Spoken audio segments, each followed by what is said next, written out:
Welcome, ladies and gentlemen, to this broadcast. Thank you so much for your continued support, always in this broadcast. Ladies and gentlemen, GENZ'S have decided to show President William Ruto that they can survive without him. They can make everything, they can make their own administration, and even treat themselves.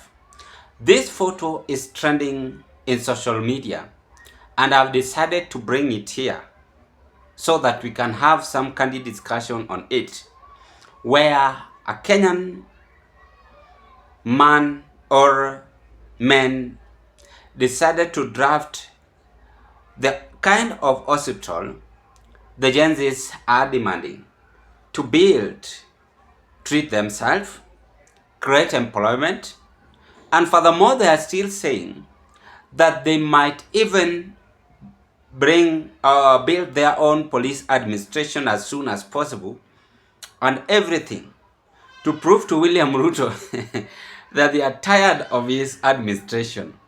This is what they are saying. Kenyan GENZ'S on TikTok are planning to mobilize resources and build one big ultra-modern hospital, equip it, employ nurses, specialists, doctors for cancer, heart problems, and treating Kenyans parents and themselves free. That is what they have said. As you can see, a very beautiful hospital, TikTok community hospital, main interest. You know, this TikTok community are where majority of GENZ'S dwelling on. Moses Kuria talk about this, and we can recall Kaluma's father, how they also raise money to help his father. It also shows that many youth in this country are now mobilizing themselves, and they want to make their own bank account, to have money, to build their own empires. They don't want any other government property. Again, they decided to bring this in social media by saying, kumbukeni, we will never forget, we will never forgive.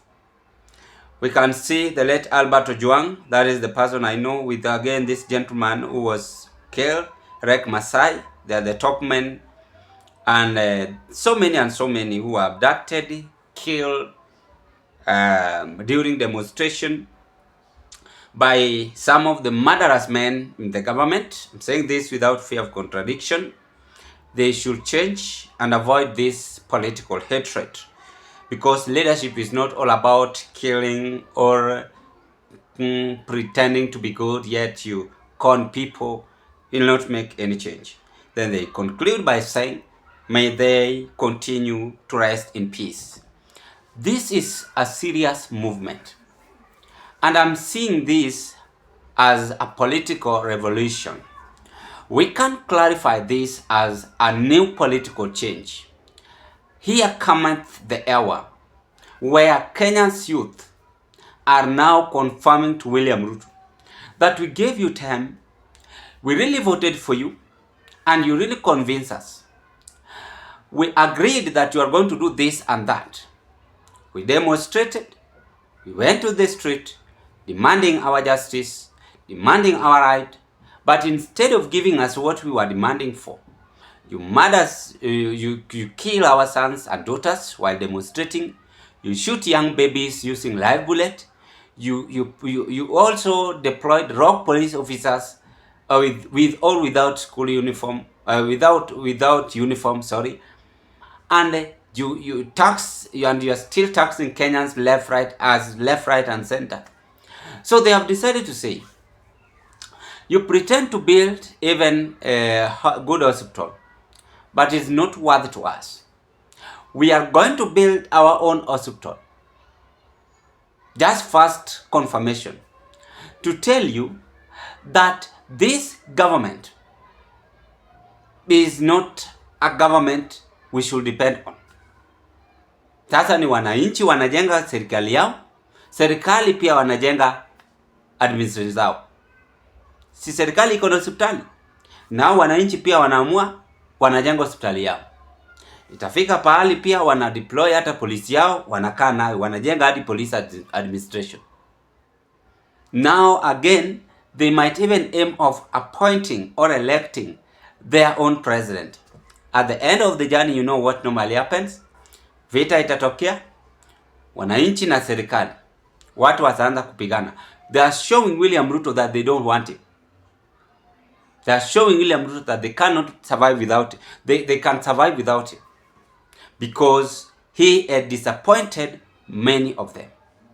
That is the message. And this photo is really trending.